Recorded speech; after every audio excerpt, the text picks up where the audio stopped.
अमरावती महानगरपालिकेच्या राजकारणात आज एक ऐतिहासिक पर्व पाहायला मिळत आहे। स्थापनेपासून ते आजपर्यंतच्या 40 वर्षांचा प्रवास पाहता आता अमरावती महानगरपालिकेला पहिल्यांदाच सिंधी समाजाचा महापौर मिळणार आहे। महापौर आणि उपमहापौर पदासाठीच्या निवडणुकीपूर्वीच सत्ता स्थापनेचं गणित जवळपास स्पष्ट झालं असून भाजपच्या वतीने श्रीचंद तेजवानी यांच्या नावावर शिक्कामोर्तब झाला आहे। अमरावती महानगरपालिकेची स्थापना 15 ऑगस्ट 1983 रोजी करण्यात आली। तत्कालीन बडनेरा व अमरावती महानगरपालिका आणि 17 खेडी एकत्र करून ही महानगरपालिका अस्तित्वात आली। महानगरपालिकेच्या स्थापनेनंतरचा 1983 ते 1992 हा कालावधी पूर्णतः प्रशासकीय स्वरूपाचा होता। यानंतर लोकप्रतिनिधींचे शासन आल्यानंतर शहराच्या विकासाला मोठ्या प्रमाणात गती मिळाली। अमरावती महानगरपालिकेची पहिली सार्वत्रिक निवडणूक 1992 मध्ये झाली, तर दुसरी 1997 आणि तिसरी 2002 मध्ये बहुसदस्य वार्ड प्रणालीनुसार झाली, तर चौथी 2007 मध्ये पार पडली। 1992 साली अमरावती महानगरपालिकेला पहिले महापौर मिळाले ते देवीसिंग रामसिंह शेखावत। पहिले उपमहापौर होते विलास रंगराव महल्ले आणि पहिले स्थायी समिती सभापती हे सिंधी समाजाचे नानकराम किशोरमल दासमालानी यांचा कार्यकाळ होता 1 वर्षाचा। आतापर्यंत अमरावती महानगरपालिकेच्या 17 सार्वत्रिक निवडणुका पार पडल्या असून नुकतीच 17वी निवडणूक संपन्न झाली। या निवडणुकीत प्रभागनिहाय पद्धतीने एका प्रभागातून 4 नगरसेवक निवडून आले आहेत। निवडणुकीनंतर आता सत्ता स्थापनेच्या चर्चांना उधाण आले असून महापौरपदी कोण विराजमान होणार याकडे साऱ्यांचं लक्ष लागलं होतं।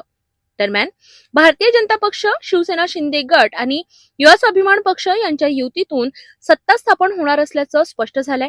या युतीला राष्ट्रवादी काँग्रेस अजित पवार गट कडून बाह्य पाठिंबा असणार आहे। महत्वाचं म्हणजे महानगरपालिकेच्या इतिहासात पहिल्यांदाच सिंधी समाजाचा महापौर अमरावतीला मिळणार आहे।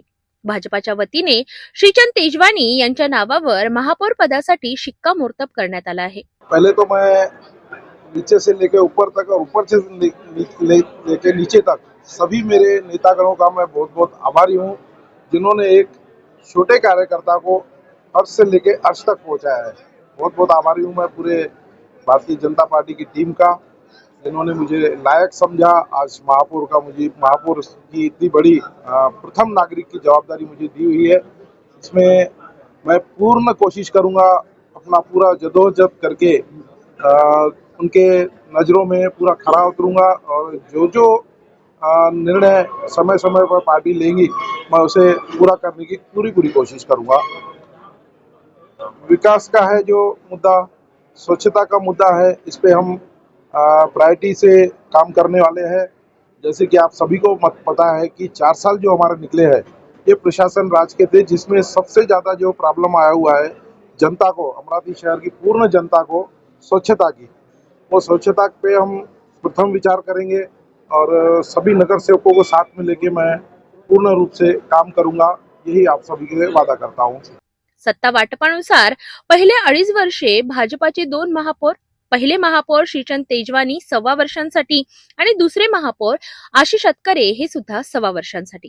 आभारी आहे। त्यासोबत अमरावती शहराचे लोकप्रिय पालकमंत्री चंद्रशेखरजी बावनकुळे साहेब आणि अमरावती शहराचे ज्यांच्या अध्यक्षतेखाली आम्हाला पक्षाचं तिकीट दिलं आमचे धांडे साहेब आणि आमच्या पार्टीचे सगळे कोर कमिटी मेंबर यांच्या सगळ्यांचे मी खूप आभारी आहे की त्यांनी आमच्या विश्वास दाखवून आम्हाला तिकीट दिलं। आज आम्ही निवडून आलो आणि आम्हाला महापौर बनवलं।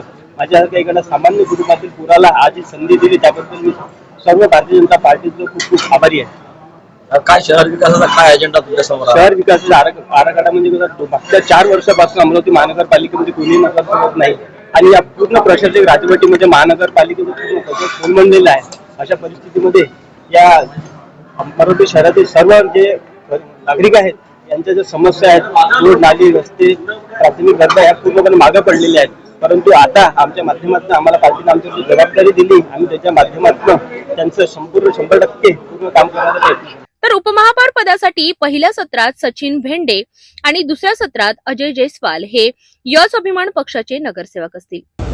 हमारे पक्ष के सम्मानीय आमदार रविबू राणा, हमारे मार्गदर्शन अमित जी राणा, इनके नेतृत्व में महायुति को जो हमारे हिस्से में उपमहापौर पद आया हुआ है उसके लिए उन्होंने मेरे को नॉमिनेट किया हुआ है, उसके लिए मेरा चयन किया। इसलिए हमारे सब पक्ष की सभी कोर कमेटी, हमारे मार्गदर्शन सम्मान्य सुनील राणा, रविबू राणा और हमारे सभी सदस्य, सभी प्रभाग 15 नगर सेवक इनका सबका मैं दिल दया से शुक्रिया अदा करता हूँ। और 2.5 साल का कार्यकाल कितना सके आप अगले टाइम में क्या युवा स्वामी को महापौर का पद मिलेगा? आने वाले 2.5 साल का उपमहापौर पद युवा स्वाभिमान पक्ष के हिस्से में आया हुआ है। त्यानंतरच्या 2.5 वर्षांच्या कार्यकाळात युवा स्वाभिमान पक्ष आणि राष्ट्रवादी अजित पवार गटाचा महापौर असण्याची शक्यता वर्तवली जात आहे। या सगळ्या निर्णयांवर शिक्कामोर्तब करणारी संयुक्त बैठक पार पडली। या बैठकीला भाजपा शहराध्यक्ष नितीन धांडे, भाजपा निवडणूक प्रभारी आमदार संजय कुटे, राष्ट्रवादी अजित पवार गटाचे आमदार सुलभा खोडके, युवा स्वाभिमान पक्षाचे मार्गदर्शक सुनील राणा तसेच सर्व पक्षांचे निवडून आलेले नगरसेवक आणि कार्यकर्ते मोठ्या संख्येने उपस्थित होते। में ऐसा है कि सन्माननीय अजित दादा जब यहाँ पे थे यानी हयात थे उस टाइम मुख्यमंत्री महोदय और अजित दादा से बात हुई थी और मुख्यमंत्री महोदय बाहर देश में थे। तभी अजित दादा का फोन आया था कि भाई खोड़के को बोलो रुक के बात करना, किससे बात मत करना। इसलिए हमने तब से हम रुक गए थे कि क्या हो रहा है क्या नहीं। और उसके बाद में 27 तारीख को सुबह 10 बजे दादा का फ़ोन आया था कि मैं सीएम साहब से बात करता और मैं आपको बताता। ऐसी बात चल रही थी और शाम को भी रात को भी बात हुई थी। और उसके बाद में सम्मानीय दादा और पालक मंत्री अपने अमरावती के पालक मंत्री बावनकुळे साहब दोनों साथ में रात को 10 बजे बोले थे, 10:30 बजे तक उनकी बातचीत हुई। और दूसरे दिन साहब बॉम्बे गए और बॉम्बे खोड़के साहब बॉम्बे गए और बॉम्बे में उनकी बात होने वाली थी दादा के साथ में, लेकिन ऐसी दुर्घटना हो गई। तो इसके बाद में कुछ नहीं, ये 2-3 गए। अभी कुटे साहब का फ़ोन आया, पालक मंत्री महोदय का भी बावनकुळे साहब का भी फ़ोन आया और सीएम साहब भी खोड़के साहब से बात किया और उन्होंने बोला कि मेरे से दादा से बात हुई थी, इसके वजह से ये महापौर का इलेक्शन होने दो। इसके बाद में 2-3 दिन में अपन बैठ के जो निर्णय लेना है अपन बैठ के निर्णय लेंगे। या बैठकीत दिवंगत उपमुख्यमंत्री अजित पवार यांना श्रद्धांजली अर्पण करण्यात आली। महापौर आणि उपमहापौर पदाची अधिकृत निवडणूक 6 फेब्रुवारी रोजी जिल्हाधिकारी यांच्या अध्यक्षतेखाली पार पडणार आहे। आज सोमवार 2 फेब्रुवारी रोजी महापौर व उपमहापौर पदासाठीचे नामांकन अर्ज दाखल करण्यात आले। अशा प्रकारे अमरावती महानगरपालिकेच्या इतिहासात एक नवा अध्याय लिहिला जात आहे।